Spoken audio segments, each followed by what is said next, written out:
Bwana Yesu asifiwe, watu wa Mungu. Unajua Mungu alipomuumba binadamu, kila mmoja alimleta kwa kusudi lake. Yani kila mmoja ana nyota yake.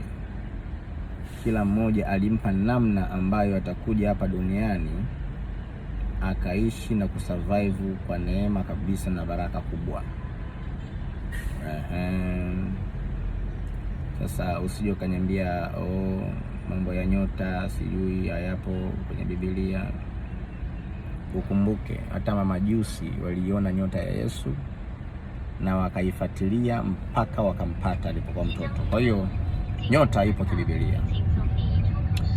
Sasa unatakiwa ujiulize hapo ulipo, lile kusudi la Mungu kukuleta duniani na ile nyota yako bado unayo? Manake tukumbuke kuna waharibifu. Kuna waharibifu wapo, kuna wachawi wapo ambao wanaweza wakaiba nyota ile. Nyota yako wakaiba na wakaitumia, alafu wewe kukuachia makapi, ukabaki unahangaika, iwe ni mjini au kijijini. Maisha ni ya tabu, wakati Mungu alishakupa nyota ambayo wewe hujaitumia, umeibiwa na huna habari na unateseka. Ukumbuke mamajusi waliona nyota ya Yesu na lengo lao ilikuwa wanataka kwenda kuichukua ile. Walikuwa wanataka kwenda kuinyofoa pale ili wafanyie mambo yao mbalimbali, Lakini baadaye wakagundua ile nyota hainyofoki, kwa sababu yule mwana wa Mungu ambaye ndo Mungu mwenyewe, shughuli ilianzia hapo. Mwisho wa siku akaona hapa tukajifanyaje, tukaenda kusalenda. Ndio kwenda kutoa manemane, pesa na mambo mengine mbalimbali. Unaona bwana? Sasa kama Yesu tu alikuwa anataka aibiwe nyota yake, wewe ndugu yangu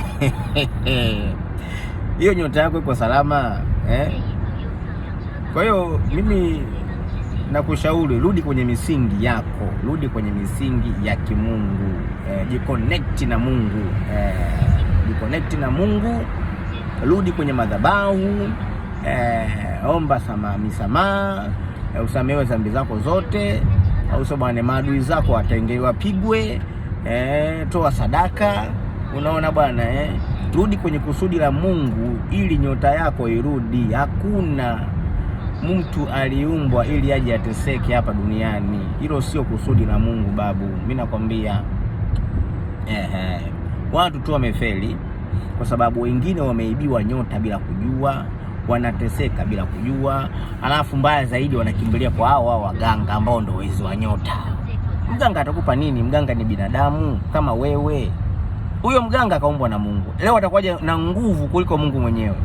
Jamani, hivi vitu vinahitaji elimu kweli hivi? Kwa hiyo ndugu zangu, mimi nawaambieni tu, rudini kwenye kusudi la Mungu aliyewaumba. Mtavirudisha vyote vilivyopotea na mtaishi maisha mazuri. Tupate wadhamini kidogo.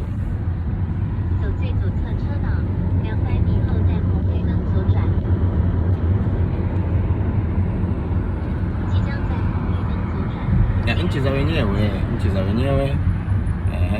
Kwa hiyo hamna namna, tunapambana. Yep.